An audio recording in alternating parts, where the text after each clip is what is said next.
today. Okay, good. Okay, let me stop. Go ahead. I'm sorry. Yeah, Go ahead. I'm hoping to be joined by some schools from Uganda. I'm not sure if they're on yet. I don't see them, and I changed over for you to be a co-host. So if they come, have Brad or somebody in. I don't see them now.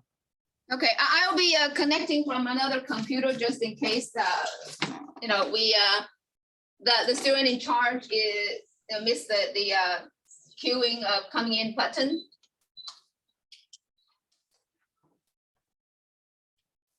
And at the end, I want to talk to you a little bit about this proposal deal we're working on. I think it'll be pretty good. I think you'll enjoy it. Well, I'll go ahead and let you guys run it then, and I'll go to school and I'll pick you up in a little bit. Okay, no problem. And I'll put it on Facebook too.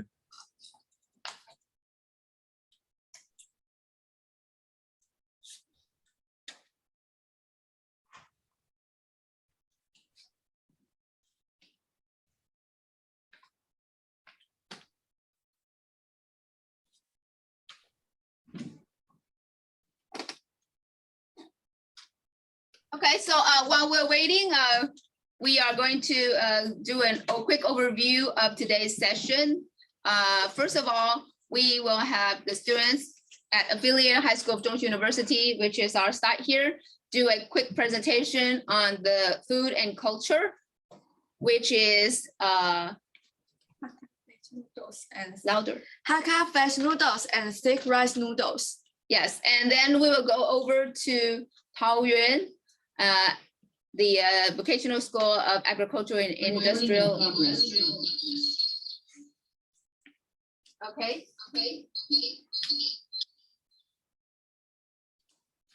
I'm gonna have to turn off that Facebook Live. No problem.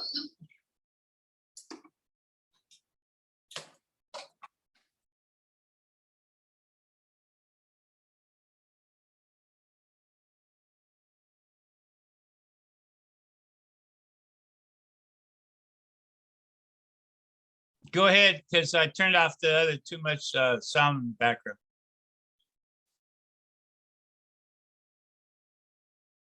Yes, and as I was saying, then we'll move over to Ms. Zhu's class, and they will be presenting on SDG number. Which one did you say you were presenting on? 15. Okay, SDG Live number. on land. Okay, that's great. Okay, we don't hear a lot of life on land, so that would be something to look forward to. And if you're connecting other than the school from Tai Zhong, which is Affiliated High School of Zhong University, or Taoyuan, could you please let us know, because we would like to acknowledge your attendance today. So if you're a teacher or student other than these two sites, you are welcome to turn on your mic and let us know.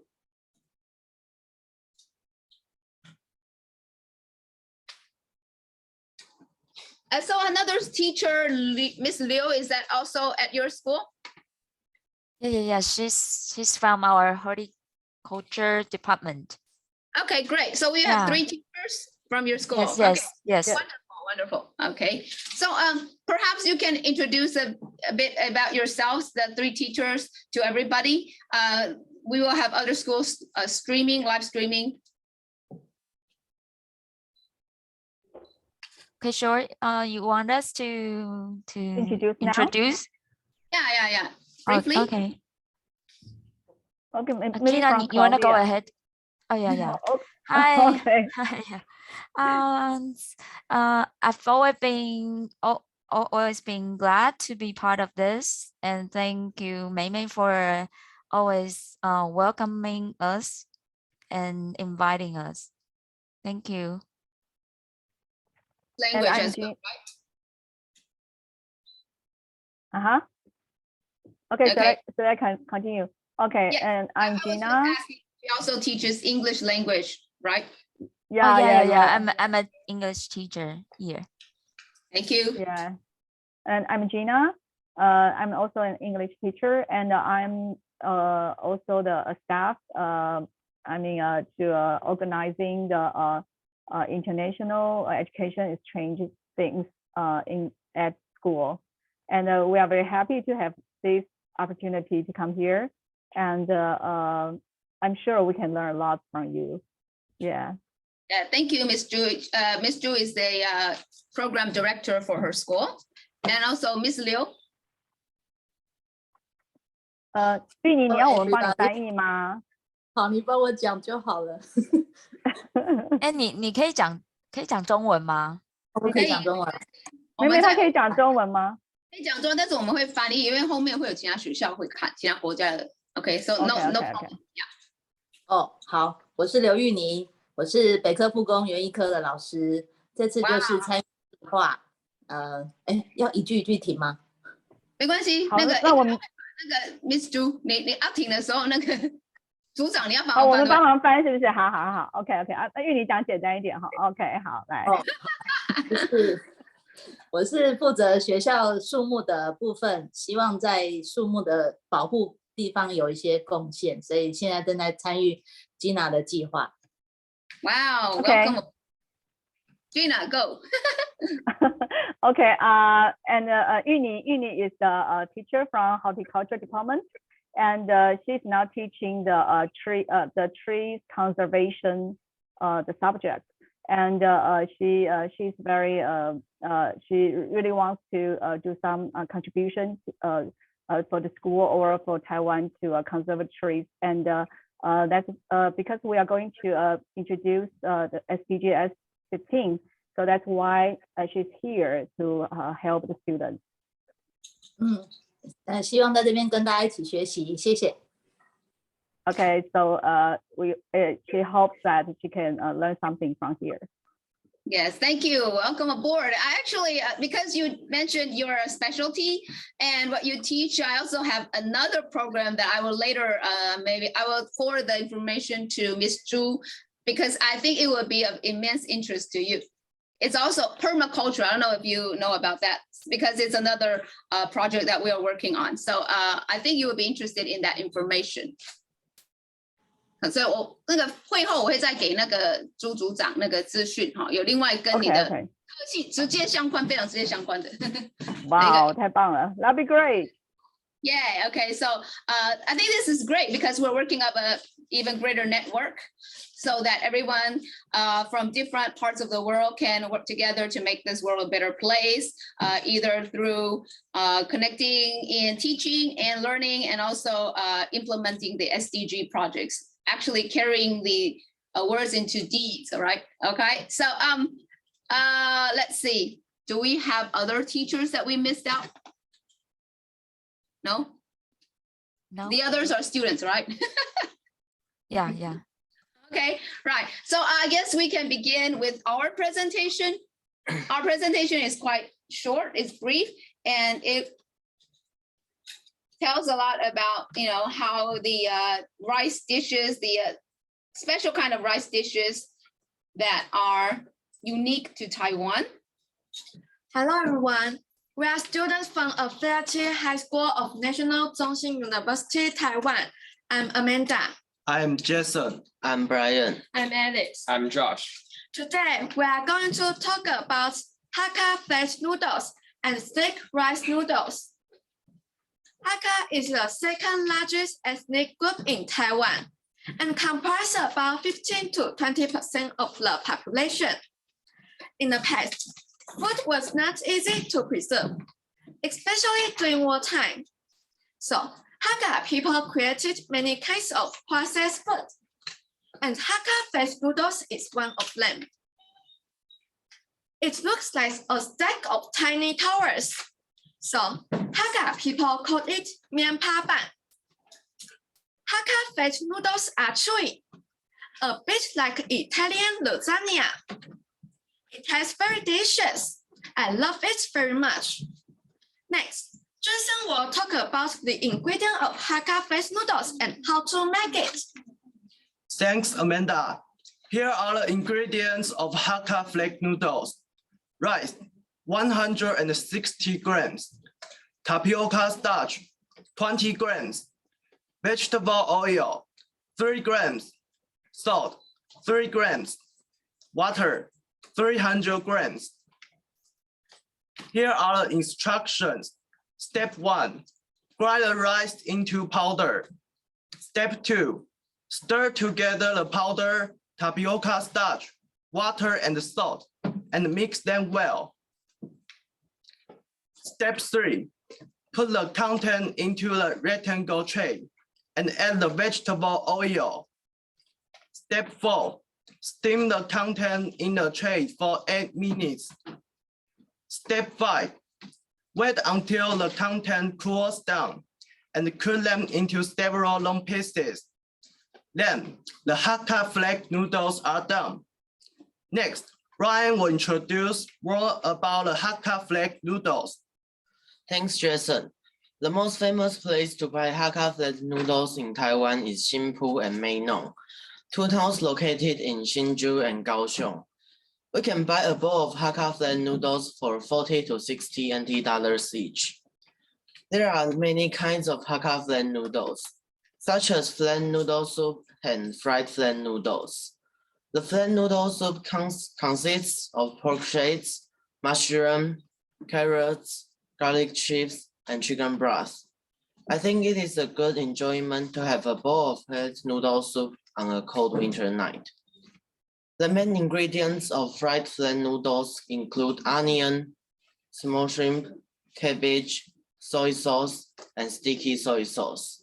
The fried flake noodles are so aromatic and it tastes very good. Next, Alice will talk about the stick rice noodles. Thanks, Brian. Next, I'm going to introduce the history and features of thick rice noodles. In 1920s and 1930s, farmers would ask other villagers to help when harvesting the rice and would prepare such snacks such as the savory rice noodles. And the noodles were served at noon or in the evening. Sugar water and shaved ice were added to the thick rice noodles, which created the pearl-like texture and made the thick rice noodle taste like jelly. For savory flavor, black vinegar or bonito flakes were added to the thick rice noodles instead of sugar water and ice, and the dish will become the savory thick rice noodle soup. Next, Josh will introduce how to make thick rice noodles. Thanks, Alice. Next, I'm going to talk about how to make the thick rice noodles. First, we need tourniquet powder 100 grams, water 160 grams, cold water 30 grams, and tapioca starch 50 grams. Second, pour the tourniquet powder 15 grams into water. After that, stir and heat it until it turns into paste, and then remove it from the stove and keep stirring. Third, add tourniquet powder, tapioca starch, cold water, and stir it until it turns into dough. Lastly, put the dough into at least 2 layers of plastic bags, cut the hole at front, and squeeze out. Then the thick rice noodles are done. That's all of our presentation. Thanks for your attention. Do you have any questions?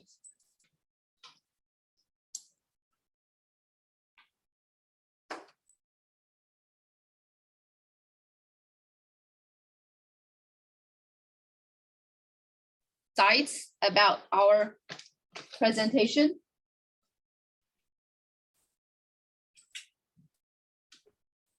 Can I ask a question? Yes, go ahead.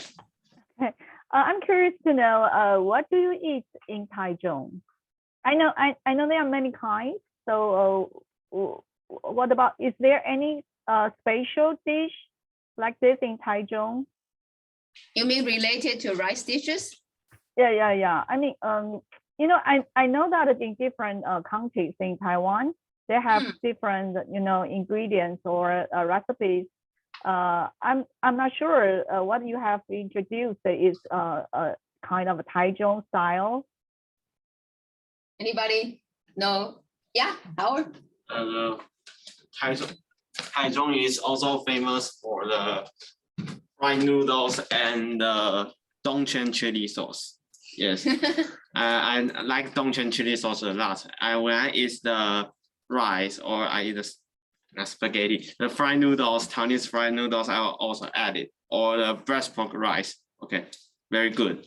Dongquan chili sauce. Okay. So with the chili sauce, that will be very Taiwanese style, right? Yes. Taichung style.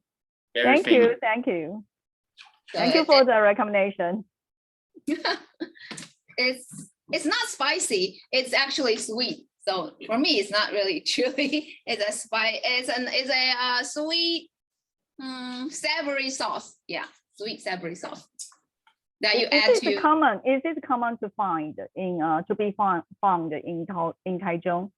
I mean, Yes, can I have that chili noodle in shops. every restaurant? Yes, in noodle shops especially, and also breakfast shops that sell fried noodles. In Taichung, there is definitely this kind of sauce. Is it not popular? Okay, we will taste it next time. Thank you. Do you have those in Taoyuan? Oh, I don't think so. What do you think, Claudia? Do we have that chili Dongquan? No. I know that we can buy from internet Dongquan chili, right? Always assume that it was the situation all around Taiwan, but it's actually unique to Taichung. I didn't know that. Interesting. Yeah, it's Thank you for your question. Yeah, that was an interesting one. Okay. Anybody else with a question about the dishes in Taichung, or maybe you can ask about the dishes in Taoyuan too, right? Is there a special rice dish in Taoyuan?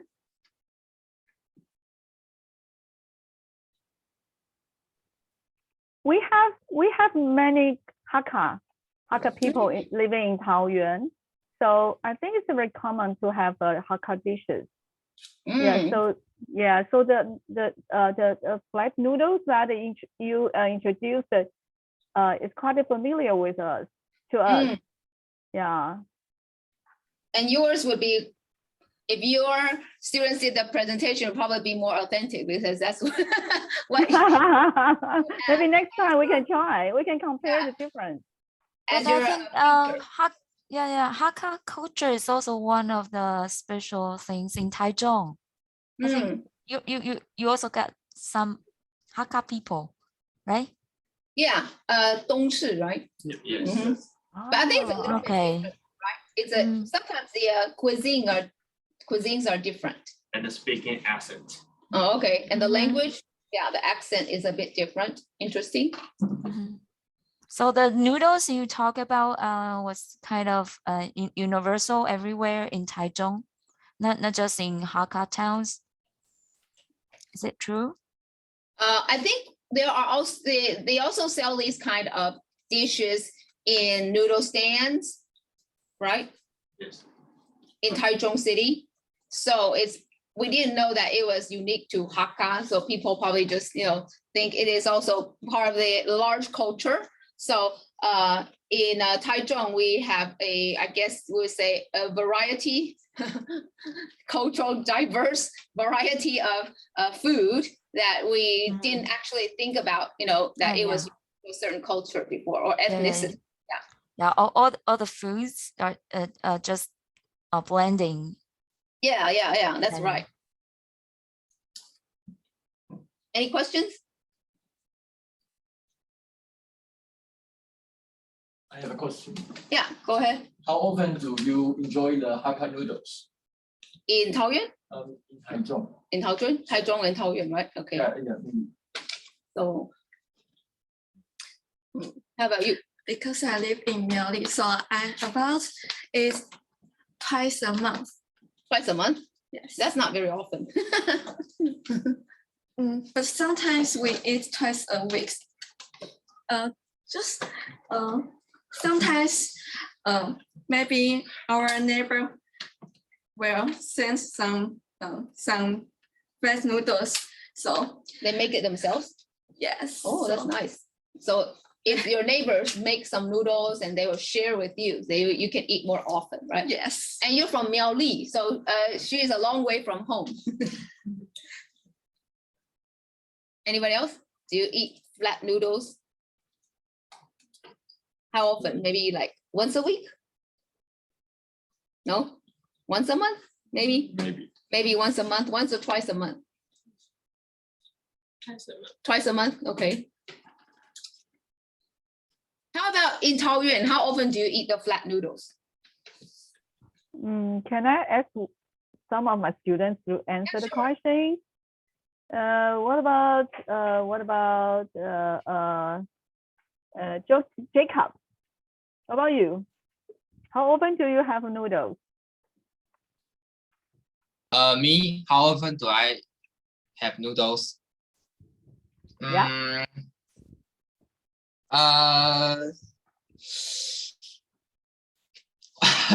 Actually, I will have noodles later because my dinner is spaghetti. Your Yeah, dinner but is spaghetti, and later on you will have noodles. Yeah. Oh, really? Oh, you really like noodles. Yes, I do. What about Stephen Liao?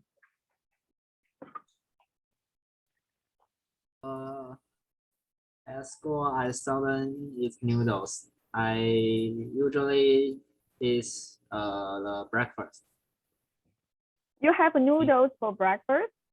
No, I eat some hamburger for lunch. I Oh, seldom how eat often? noodles. You have breakfast items for lunch. I'm thinking that students in TYAI are very westernized in terms of food. They eat spaghetti and hamburger. Yeah. It seems like this. Actually, at our school, we have cafeteria, so they can and then we sell noodles for lunch. So it's easy for students to have noodles at school.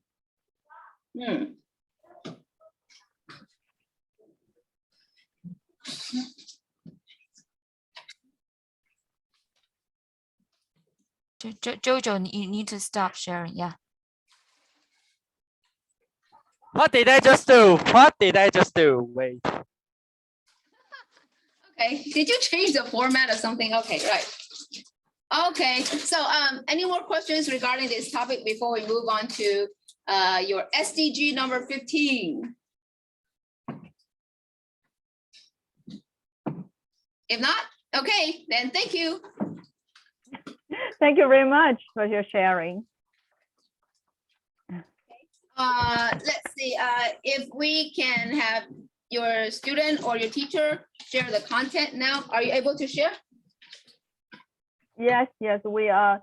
I think there will be 8 students to report SDG as 15, and they will be divided into 3 groups. So the presentation will be we'll start with Kevin's group.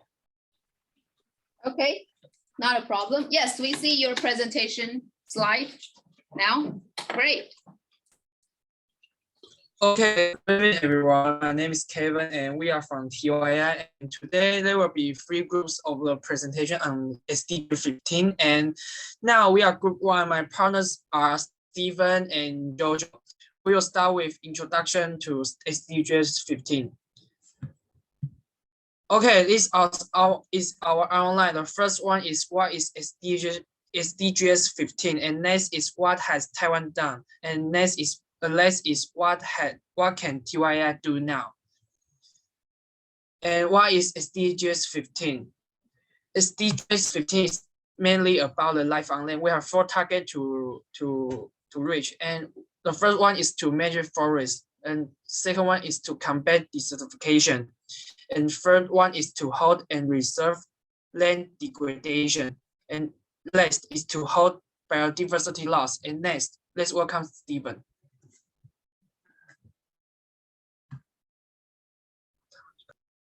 These are the targets we are going to focus on. Target 1, conserve and restore terrestrial and water ecosystems. Target 2, end deforestation and restore degraded forests. Target 5, protect biodiversity and natural habitats. Target 6, promote access and genetic resources and fair sharing of the benefits. Let's welcome Jojo to talk more.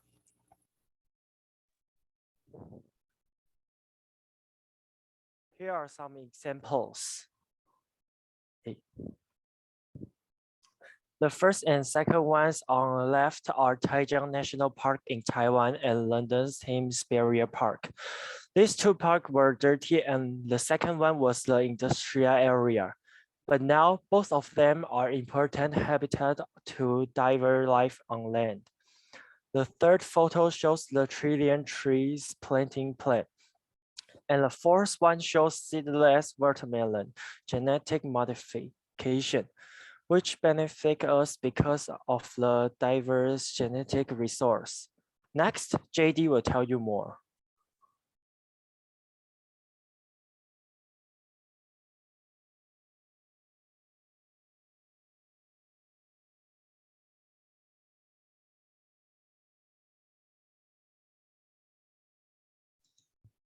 Good evening, I'm JD. My partners are Jacob and Stephen Shi. We would like to talk about what Taiwan has done on SDGs 50. About Target 2, Toyota the car maker started the activity called Buy One Car, Plant One Tree. If you buy one car, they will plant one tree to protect the coastline in Taiwan. So far, it has planted over 500,000 trees. Next.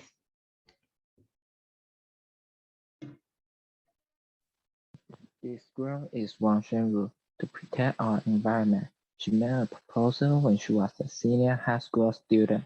Let the government let down regulation to prohibit to use plastic straw in restaurants. In Taiwan, even a high school student can help.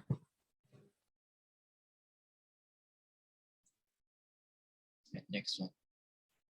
The girl Rising in, who is only 14 years old.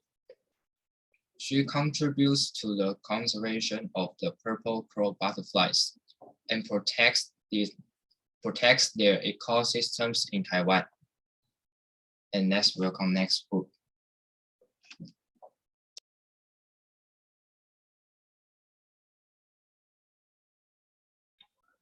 Okay, we are good soon, and I'm sorry because my camera was just broken.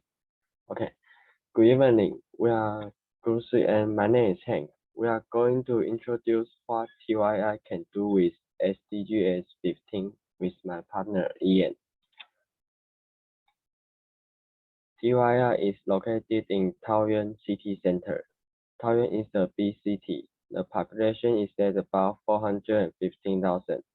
So it's not easy to provide a good living environment for the lives on land with a high population density. TYI is 25 hectares and is near the train station.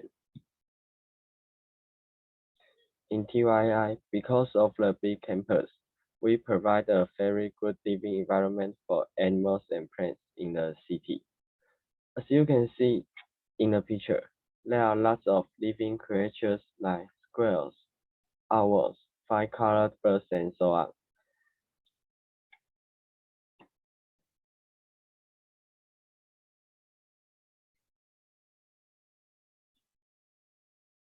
Ian?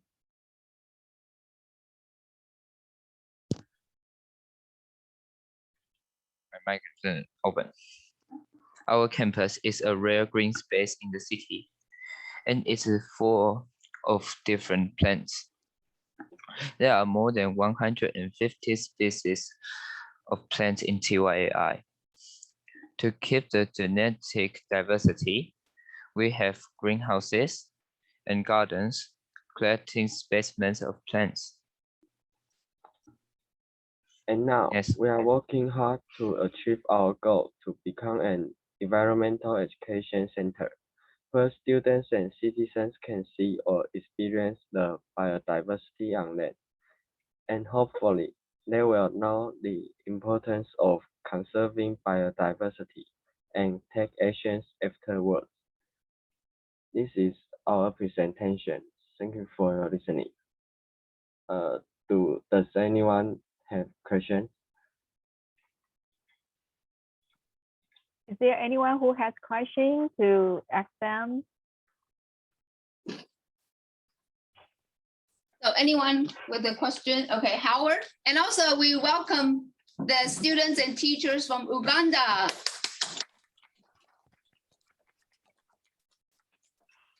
think it's the UNIFAT school, right?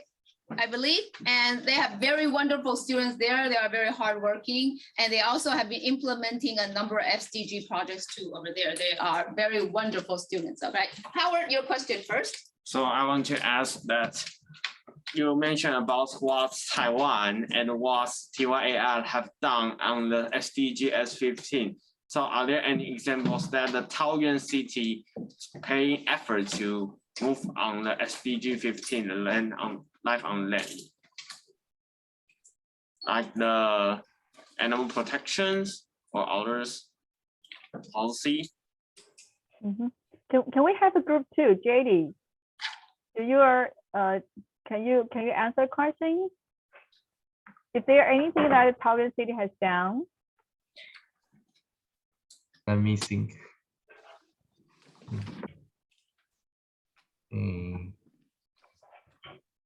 So for the students in Uganda, there are 2 schools in Taiwan connected today. And one school is this school, my school, and we're at one side. We're from Tai Zhong, the middle part of Taiwan. And then there's another school, TYAI, and they are in the upper northern part of Taiwan. And they are connecting from individual homes. The teachers and students are connecting from their individual homes. And so we are asking them how they are implementing their SDGs in their city. Right, is that the question? Right? Yes. Exactly. I think Taoyuan City has set a conserving area for the life on land. So I think we have some kind of a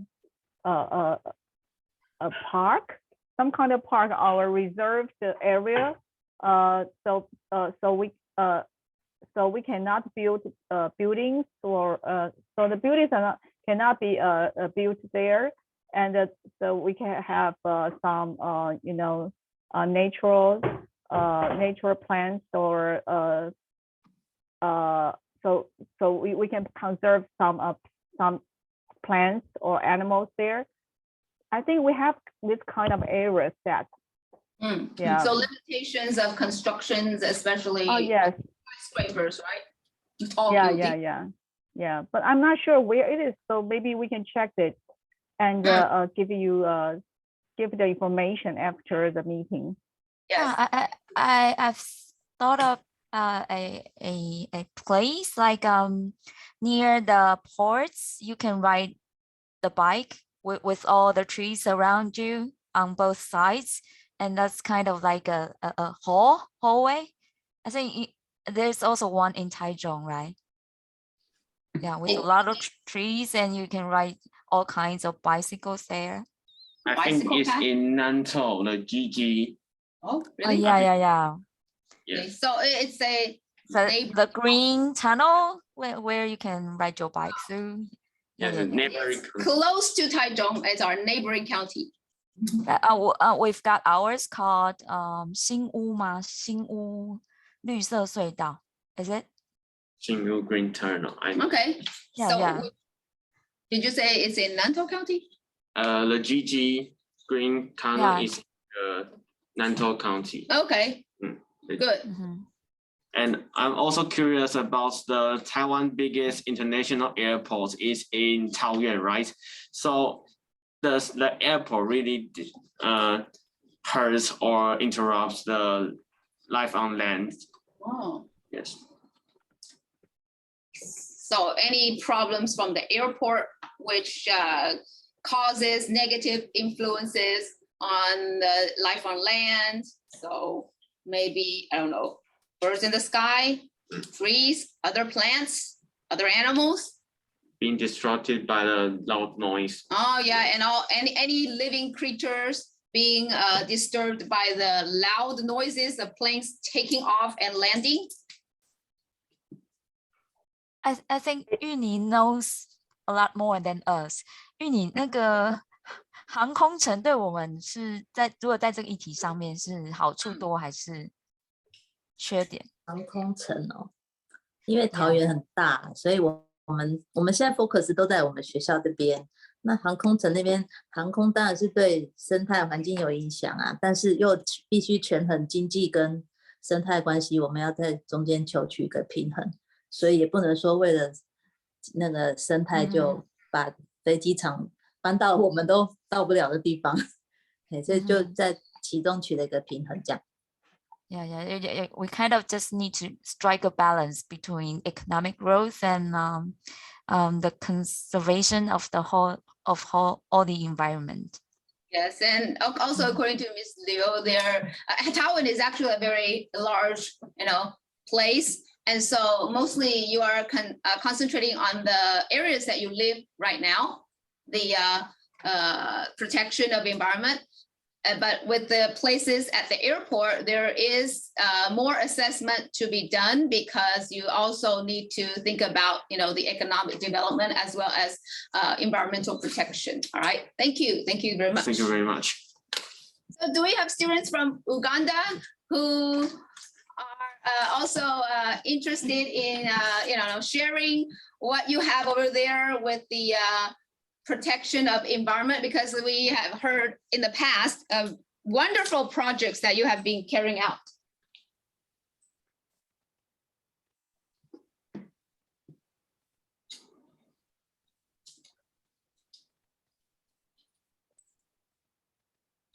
Would anybody from Uganda like to ask a question or also share with us what you have been doing?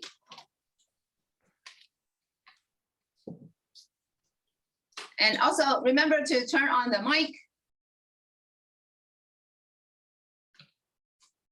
Your mic is still muted, Mr.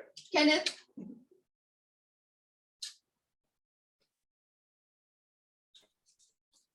I think that they look froze, right? Oh yeah, they're a bit frozen.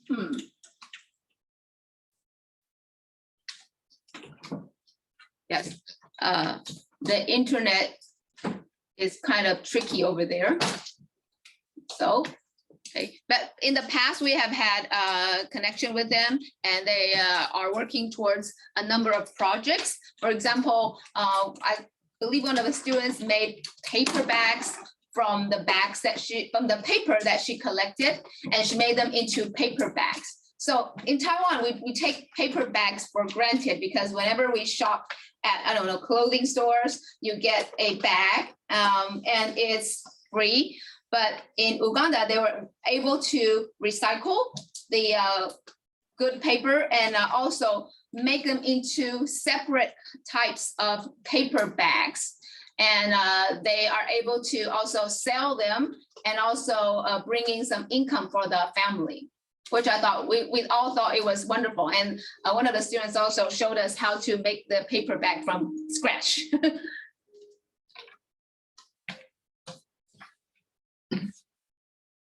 And also one of the projects, another project that they shared with us was about, growing food that is easy to grow and also easy to take care of. And they were also able to not only feed the family with the food and also sell the vegetables, the fruit, and also generate income from this as well, which was, so wonderful because they were carrying out SDG projects as well as carrying on with the financial literacy. So were they able to connect back? I don't think so. Are they still here? No. Okay. So any other questions about Taoyuan? Would you like to ask questions? about their SDG project. I thought number 15 was very interesting. Yeah. And nowadays, the factory in the whole world bring lots of air pollution and water pollution.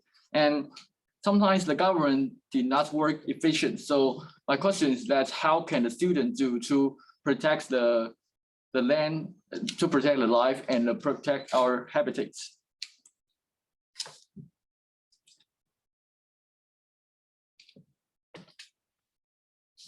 Okay, can we have Kevin to answer the question?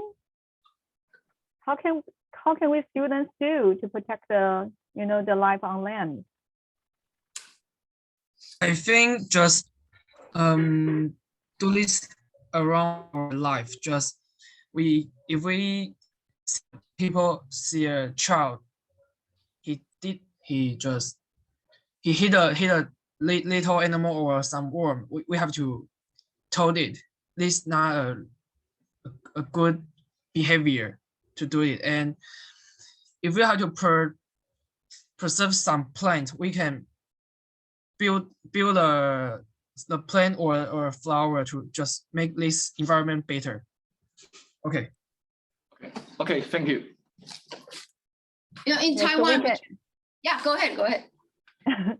So we can do to plant more plants, flowers to beautify our environment and treat the animals better.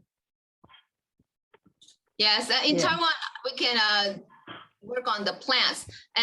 When we were working other schools, just a bit of sharing, we worked with schools from South Africa and also Uganda, and they were saying, hey, this is what we should do. We should plant more trees in the on the campus. And we're going, I don't think we can do that in Taiwan. Just plant a tree here and plant a tree there. But in the schools in those countries, they're allowed to do so. They just say, oh, we want to plant, because they have a very large area.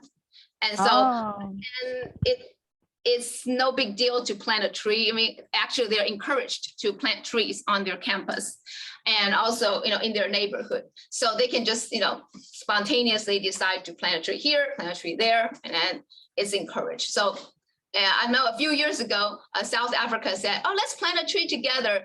If it's COP, recently it's COP 26, let's plant 26 trees together. And said, oh, no, we can't plant trees in Taiwan. Please plant all the trees for us in your country. Yeah, they were going to have a joint effort with us to plant the trees, all 26 trees together. But unfortunately, we cannot do that. I don't think you can do that either, right? In your school, no? Actually, yeah. We've got a lot of trees, and sometimes a lot of teachers really hate it when they need to be trained every year. That's true, because when people outside come and trim the trees, and our students will drive their special kind of cars to take it away, and that's just part of the work that they do for their hands-on courses. Yeah, and I think 芋泥 can also share. Yeah, 就是他们来砍树啊、修树的时候，对，其实是，外面厂商啊，其实虽然说各个县市政府都有法规来规范树木修剪的事情，但是很多时候他们修的还并不是很对树很好的状态。我在路上看了都很痛心，然后在树木保育的方面，大家的观念还是很不足的，甚至是连那些锯树的第一线的工作人员，他们其实拿了锯子就，我是觉得是就是还是对树做伤害的事情，然后大家观念还是都需要再加强。所以我们是希望利用校园植物的这个部分，从学生开始先好好的扎根，然后改变大家对树的观念。我刚刚看 SDGs 那个15的内容哈，那我发现大家都宣导种树，但是树种了以后没有人去管啊，树怎么长大？他宣导说种了几万棵，但是之后呢，活了几棵，然后健康了有几棵，那个都没有人管，这就是把树放在那边就不管它，然后就宣导说种几棵来做业绩，我觉得这个是很表面的。所以我们要推广 SDGs， 应该是走长远的路线，应该是要更懂树，然后更懂得树在我们生活中的角色，然后怎么样保护它们，这样子。以上。Yeah, so maybe we need to learn more about them and try to conserve them. Yeah, not just to plant more, but to protect them. Yeah, I think that's a very good point Ms. Liu pointed out, because we normally just look at how many trees we plant, but we forgot that we have to, follow up with the protection, and the maintenance. And if they, if they die, soon enough, then there's no point, right? So if you claim that you have planted many, many trees, but then also many died, then, what's the point? So I think that that's a very, very good point, that we should pay more attention to not only the planting, but also the maintaining of the trees. And also, like you mentioned before, like, is it Miss Zhu or Claudia mentioned that the trimming of the trees, that some of the workers, the people who are trimming the trees, they probably don't have enough knowledge on the trees, so they actually they bring more harm to the trees and actually, just cutting them or trimming them. So this probably needs to be laid with more emphasis, since the people who are coming to trim the trees are also, bringing danger to trees, and that's not something that we want to see. Yeah. Mr. Cunningham, you're at school now. You just arrived? Actually, I've been here about 10 minutes. Got here real fast today, but my computer's not working real well, so I go to another computer and get it going. We also have the UNIFAT school from Uganda connected with us, but they were off and on. I'm not sure if they're on right now. They were back up and off. Their internet is glitchy. But we saw a whole school of Uganda students, which was nice. Yeah. That was really good. Where did you say they're from in Uganda? This organization, UNIFAT, I'm not sure if it's from Gulu. UNIFAT, I don't know if you heard of this organization. They have organized a primary school and middle school or a secondary school, I'm not sure, because they have several organizations who are helping to keep kids at school, even during the pandemic. Yeah. That's good. Any other questions for oh yeah, go ahead. Or Taoyuan AI, go. You mentioned what can TYAI can do to hit the goal of SDG 15, and I want to know, did you face any difficulty when you do those? So difficulties that you encountered when you were trying to implement your strategies? Okay, maybe we can ask Yuni to answer the question. 印尼，我们在做这个 SDGs 15的时候，有遇到什么样的困难吗 ？Is there any difficulties that we have? 我们在做的困难哦，就是感觉观念正确的人很少，然后需要做的事情好多，那个树都来不及救就被砍掉了，或者是说那个树都来不及去保护它又不见了。这很痛心啊！就是工程的力量，或者是有权的人，他们没有这种概念的时候，我们人为言轻啊，只能这样讲。I remember you talking about planting trees or flowers for the butterflies. 因为你之前是讲过有为了蝴蝶种那个树，还是种什么花吗？我们有植物是诱蝶植物，对，学校有很多，其实就是很小，然后就是不经意的，就是它就是小小的美美，而且它是可以引诱蝴蝶来，或是那个生态可以很好，比如说它是动物栖息的地方，但是在修树的人或者是宠物处那些人，他们没有这种概念，他们觉得啊这很乱很丑就砍掉，哦这很乱很丑就砍掉。然后比如说举个例子好了，那个就是最近那个农科大楼前面有一排不是有午夜松吗？然后最近就是为了要让学生有什么人车分道，他们又在那个草地上又盖了一条路。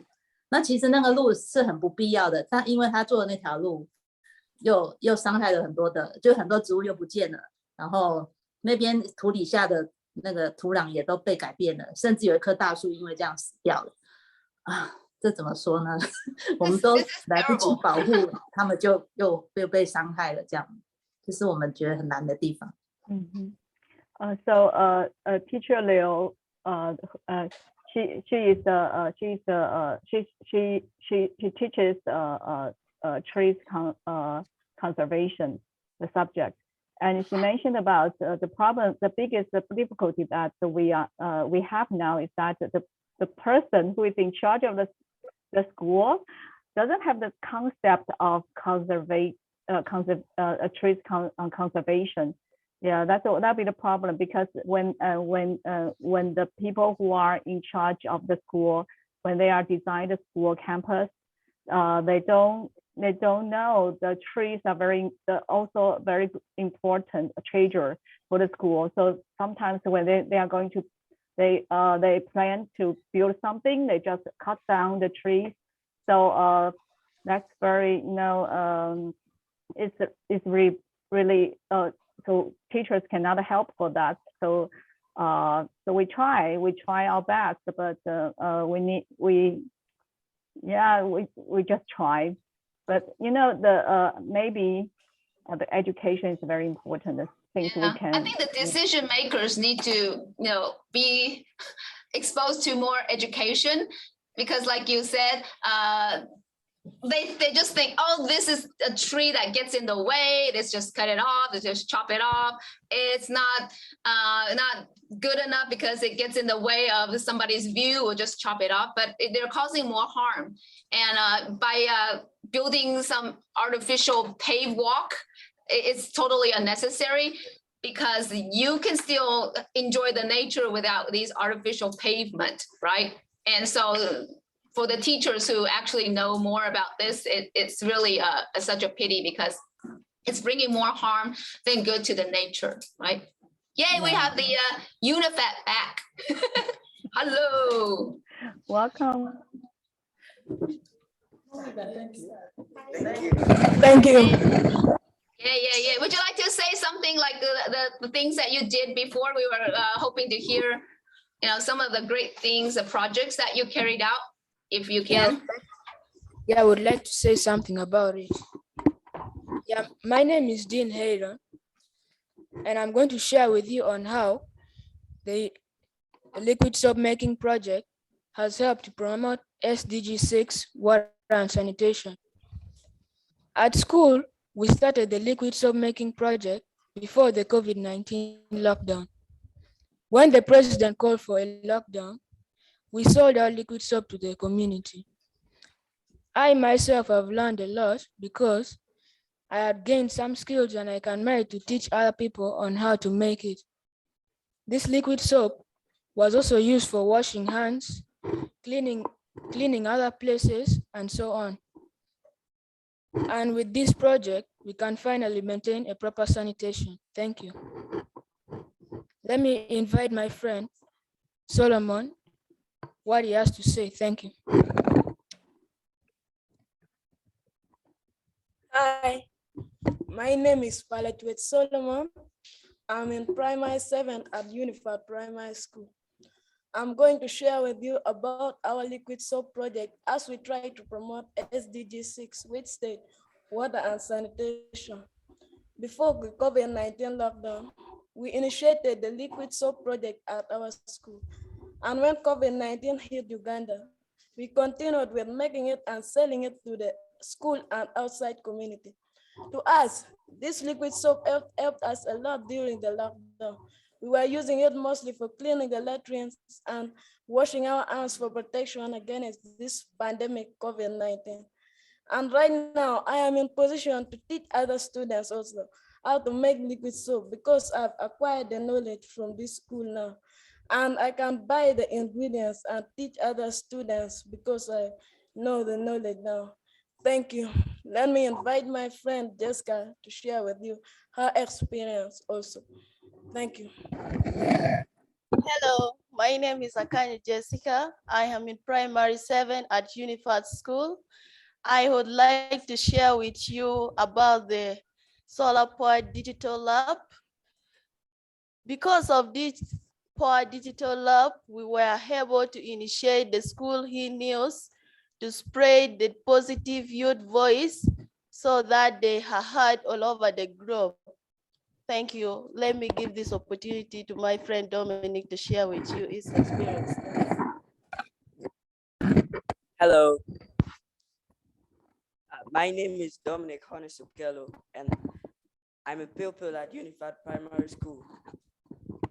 I would like to share with you how our school Unified is trying to promote SDG number 7, which states clean and affordable energy. Our school has installed a new solar grid, which is able to power the whole school and more especially our computer lab. We now have reliable lightings and uninterrupted prep times for reading, and we expect great results in these international coming exams. Our digital powered solar lab, we can do researches online and participate in youth empowerment summit meetings. Thank you. Let me invite my colleague Edna to share her point of view.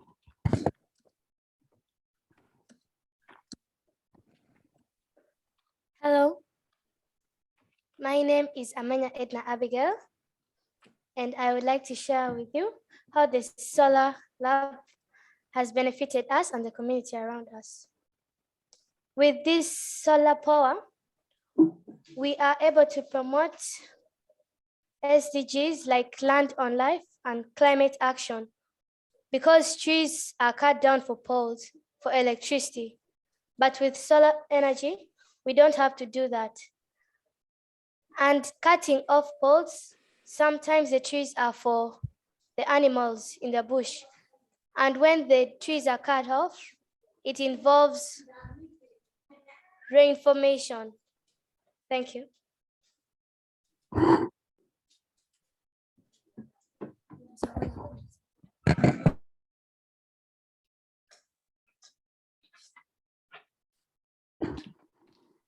Anybody?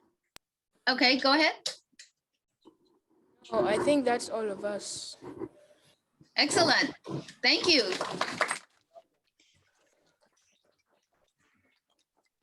You're all very fluent in English. So wonderful, right? And the project of the liquid soap that they had just mentioned, and also the solar energy, and also the cutting of trees, of course. Any questions for the students in Uganda? Yes, we have a question here. Thank you for your presentation, and your efforts on SDGs are brilliant. And I wonder, what kind of difficulties did you face during making a liquid soap or on other SDGs? What kind of difficulties did you face? Well, first of all, there was shortage of ingredients because, as you may already know, these ingredients were very expensive for us to buy most.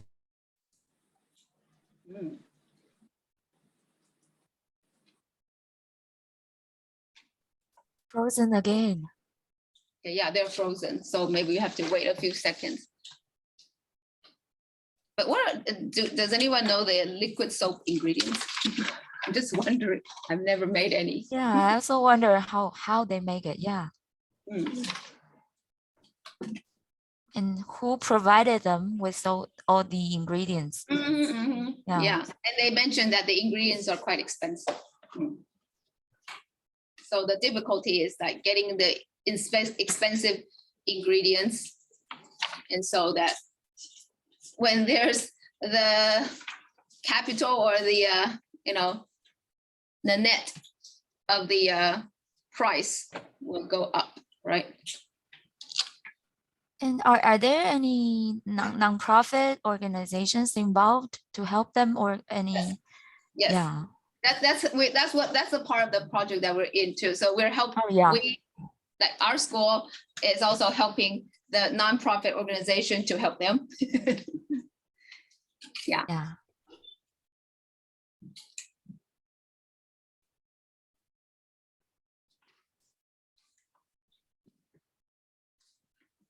Are they back? I don't think so. You're dark. Yeah, I know. I'm not probably on the other one here because the other computer's not working. So one You're computer. on. You're on now. Did you hear them?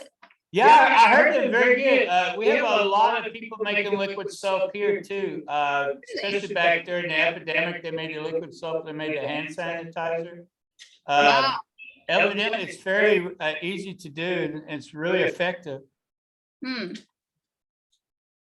you can make it in pretty big quantities. I don't know. I guess probably because of the internet issues. Yeah. That's what happened with the connections that we had in the past as well. It's kind of glitchy, and they drop off and on. Yeah. In fact, one time we met with a guy from Kenya, and he was riding a bicycle, and he's using the bicycle to generate enough on a generator to make a complete deal. So for an hour we were with him, he had to ride the exercise bike to generate the power for the generator to make the electricity work. Oh my goodness, that's that tells you how neat it can be. But if you rely on that, and especially like in South Africa, they're out of power like 2, 3, 4, 5 hours a day, every day. I cannot imagine like riding, all through the video conference, and for us, we would be out of breath. Well, I guess if that's what you wanted to do and you're willing to do it for your kids, you do almost anything you could. But that convinces the problem. But if you depend on conventional electricity, it's not like you do in a lot of the countries where it's always on. It's just intermittent.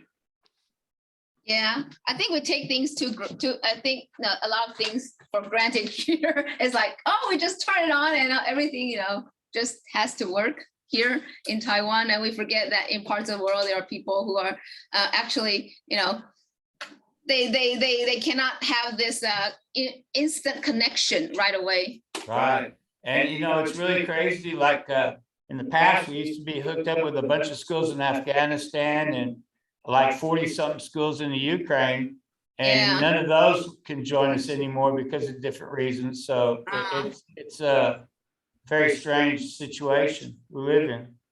Yeah, because we've been doing this you've been doing this for over 2 decades. Mm-hmm. No, we started in 2000 doing different ones. And Food for Thought started in 2000. Originally, the idea was Nebraska had an issue. They were losing homemaking teachers, and homemaking teachers were people that are teaching canning and different foods and stuff like this. And what happened was one school would hire a teacher, and then they would teach at 3 or 4 schools all around the state.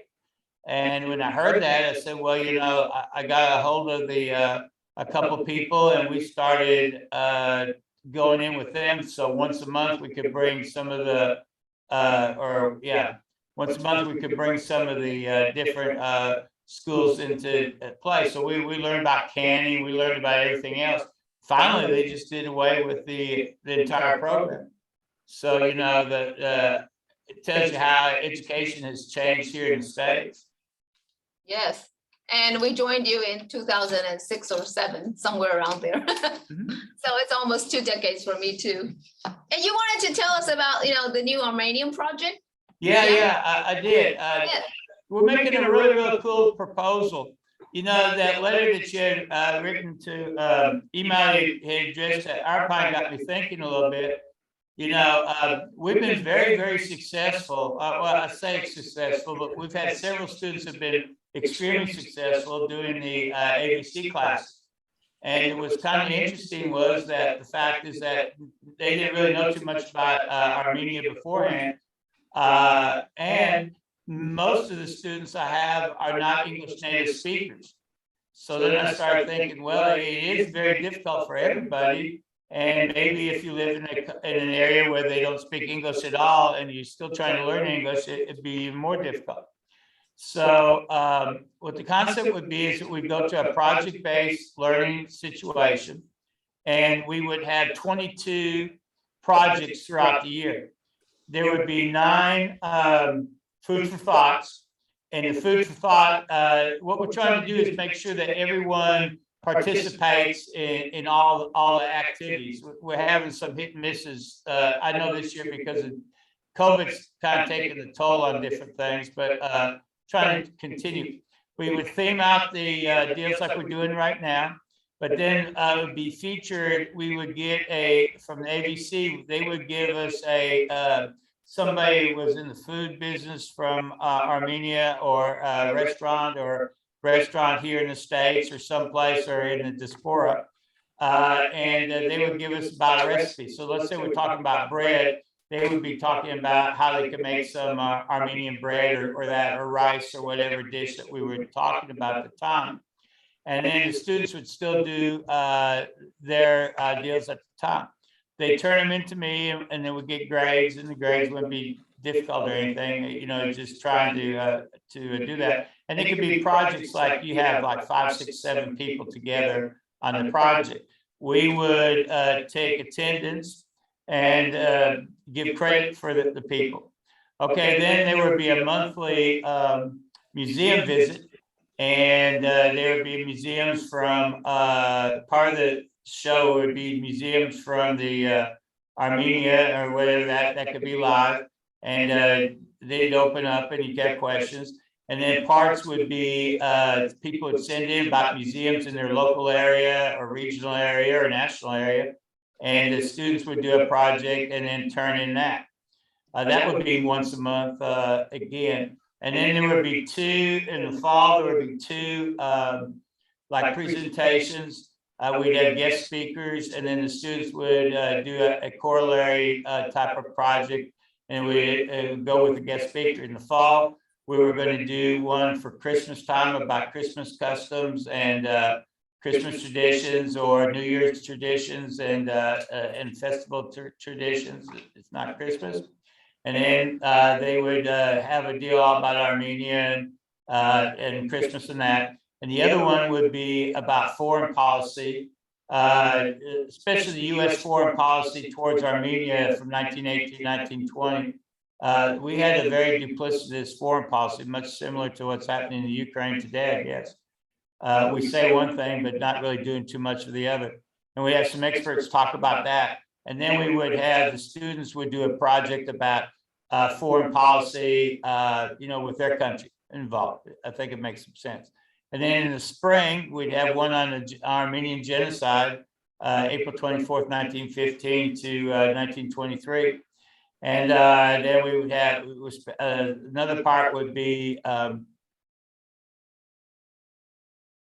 it's escaped my mind what I put down there, but we had another part where, again, you do that. So it ends up being 22 projects. It sounds a lot, but it's not really that big of a deal. We would alternate, like every 2 weeks, we would have either the food for thought or the other. And then in the third week in the fall, so we'd have 3 times 1 month. I think probably October or something, we'll do about the foreign relations. And then at Christmas time, we would have a third week in there that would be about Christmas customs or New Year's customs or Lunar Year customs and your guys. And then in the spring, it'd probably be March. We may have 3, or April, we'd have 3. And then in May, we would have the 3 again. So it ended up mostly just 2 and maybe 3 a month. Then what we try to do is we give everybody that participated through the whole year everyone gets a certificate, but everyone would get a Global Scholars Diploma. But this time it would be recognized by the Armenian Virtual College and the Ministry of Education of Armenia, and they'll give you some college credit and stuff for it. So it would be very similar to what we were trying to do, but without tests, and we just do project-based stuff instead. What do you think? So it's upon completion of a school year, right? Yeah. You Okay, get a so certificate every time you would do it, and then at the end of the school year, at the end of the cycle we're doing it, we give everyone a diploma, and they'd have like a little graduation deal, and we'd have some Yerevan, and it'd be kind of nice. yeah, so also something that, you know, the TYAI can also think about too, maybe, is that, can we also open that to them too? Yeah. Well, I thought we'd try to do like about 10 schools.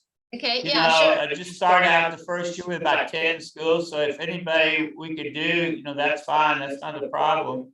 And then we could expand it from there. I'm asking them to end up with some other diploma things too. So like in the course of 3 or 4 years, you could end up with you could end up with like 60 or 70 hours of college credit through them.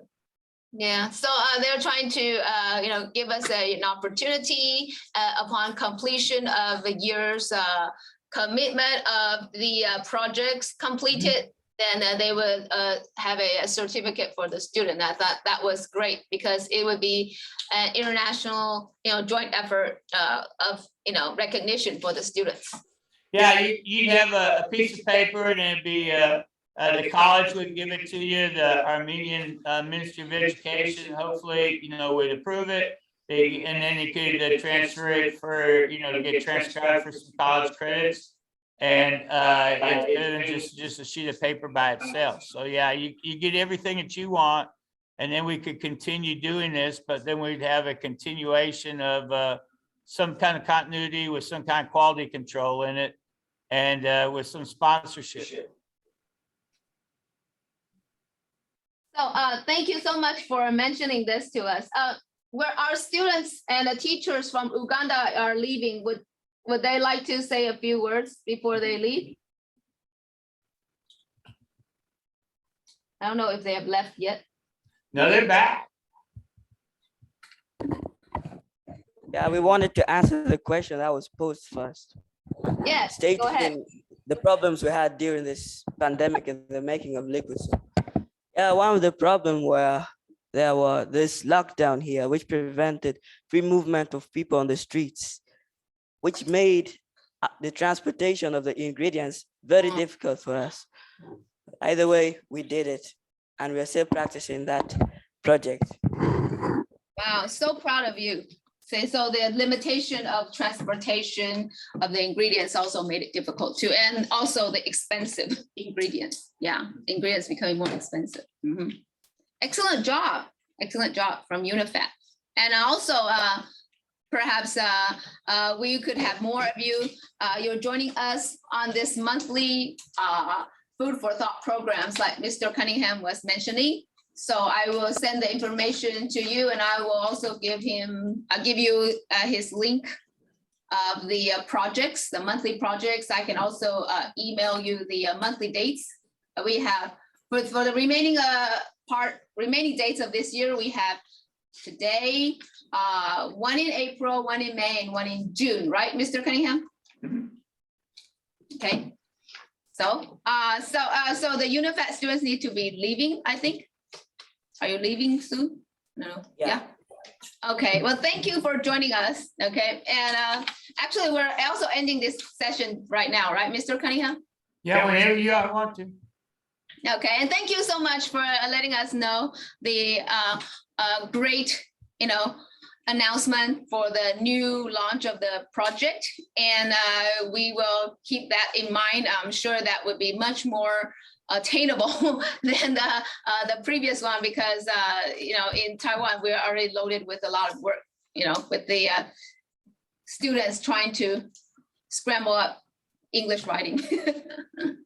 Yeah, so I was thinking, if you do it sustainable, you're doing something else, you're doing the projects anyways, we just try to create it to you can do more than one thing at a time and Okay. get double credits for it.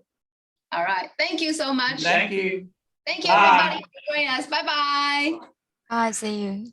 Bye-bye. Great job, everybody.